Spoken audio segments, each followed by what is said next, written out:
Hi అండి. Welcome to my channel lucky చిట్టి.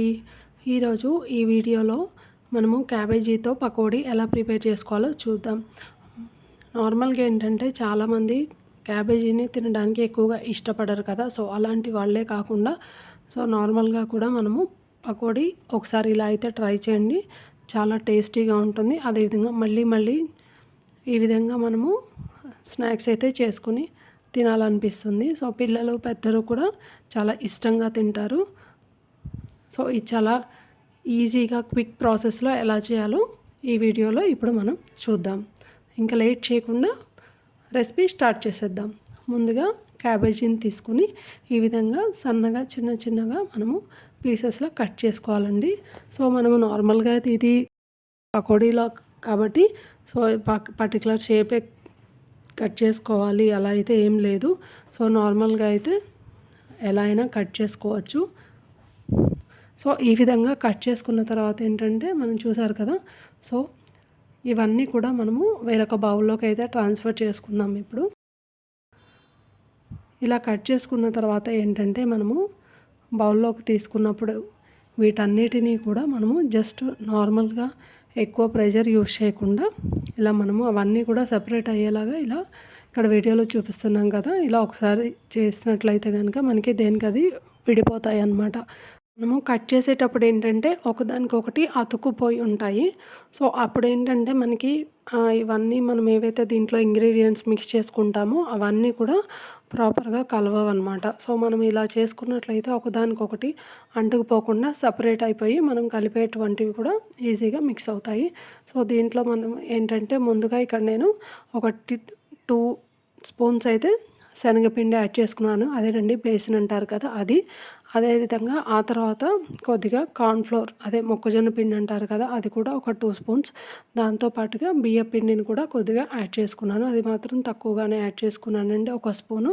ఆ తర్వాత దీనిలోనే కొద్దిగా పసుపును కూడా యాడ్ చేసుకున్నాను. ఆ తర్వాత దీంట్లో కొద్దిగా కారం, ఎక్కువ అయితే యాడ్ చేయలేదండి. మీరు కొంచెం స్పైస్ ఎక్కువ తినే వాళ్ళు ఉంటే కనుక కొద్దిగా ఎక్కువైనా యాడ్ చేసుకోవచ్చు, పర్లేదు. అండ్ అదేవిధంగా దీంట్లో రుచికి సరిపడినటువంటి సాల్ట్, అదేవిధంగా కొద్దిగా ఇక్కడ అల్లం వెల్లుల్లి పేస్ట్ కూడా మనము యాడ్ చేసుకోవచ్చు. సో యాడ్ చేసుకున్న తర్వాత వీటన్నిటిని కూడా బాగా మిక్స్ చేసుకోవాలన్నమాట. సో క్యాబేజీలో ఎప్పుడైనా కూడా మనము వాటర్ అనేది అసలు యాడ్ చేయకూడదు.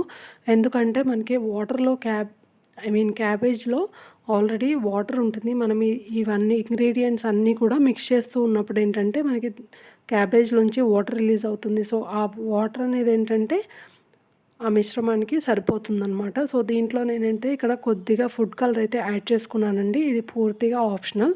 సో మీరు కావాలి అంటే స్కిప్ చేయొచ్చు కూడా.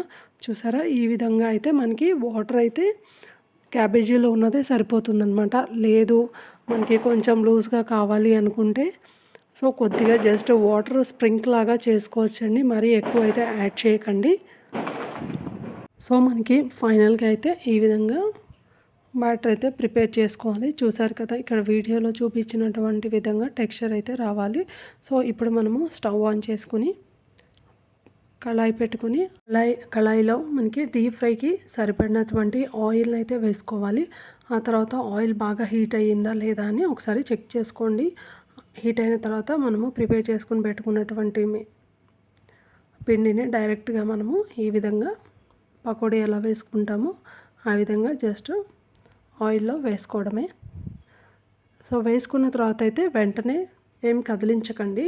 సో మనకి అవి వేగాయా లేదా అనేది మనకి తెలుస్తుంది. ఎందుకంటే అవి బాగా కాలిన తర్వాత లేదంటే కలర్ చేంజ్ అయిన తర్వాత అయితే చూస్తున్నారు కదా, ఇలా ఆయిల్కి పైకి తేలుతాయి అన్నమాట. సో అప్పుడు కొంచెం జస్ట్ మనకి కదిలించుకోండి, మెల్లగా కదిలిస్తూ. ఒకవేళ ఆయిల్ తక్కువగా ఉంది అనుకుంటే కనుక ఫ్లిప్ చేసుకోండి, లేదంటే అలా వదిలేసినా కూడా పర్లేదు. సో ఇక్కడ చూస్తున్నారు కదా, ఇలా మనకి కంప్లీట్గా కలర్ అయితే చేంజ్ అవ్వాలి. సో అప్పుడే మనకి పర్ఫెక్ట్గా ఫ్రై అయినట్లు. ఎందుకంటే క్యాబేజీ పచ్చిది కదండి, సో కాబట్టి మనం ప్రాపర్గా అయితే ఫ్రై చేసుకోవాలి. సో ఆ తర్వాత ఆయిల్ నుంచి సపరేట్ చేసుకుని మనము సపరేట్ ప్లేట్లో వేసుకోవడమే, అంతేనండి. చాలా టేస్టీగా ఉండేటువంటి క్యాబేజీ పకోడీ అయితే రెడీ అయిపోయింది. చూసారు కదా ఎంత బాగుందో, చూస్తేనే తినాలనిపిస్తుంది కదా.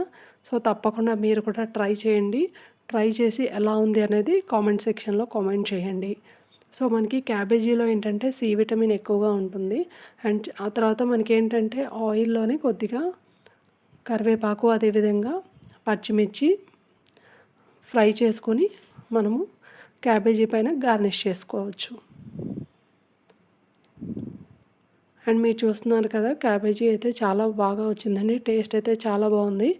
సో మనకి క్యాబేజీలో ఏంటంటే మనకి ఇమ్యూనిటీ పవర్ ఇంక్రీజ్ అవ్వడానికి యూజ్ అవుతుందంట. అంతేకాకుండా మనకి బాడీలో బ్యాడ్ కొలెస్ట్రాల్ ఉంటాయి కదా, సో దాన్ని పేరుకుపోకుండా అయితే చూస్తుందంట. అంతేకాకుండా మనకి సి విటమిన్ ఉంటుంది. దాంతో పాటుగానే పొటాషియం లాంటివి కూడా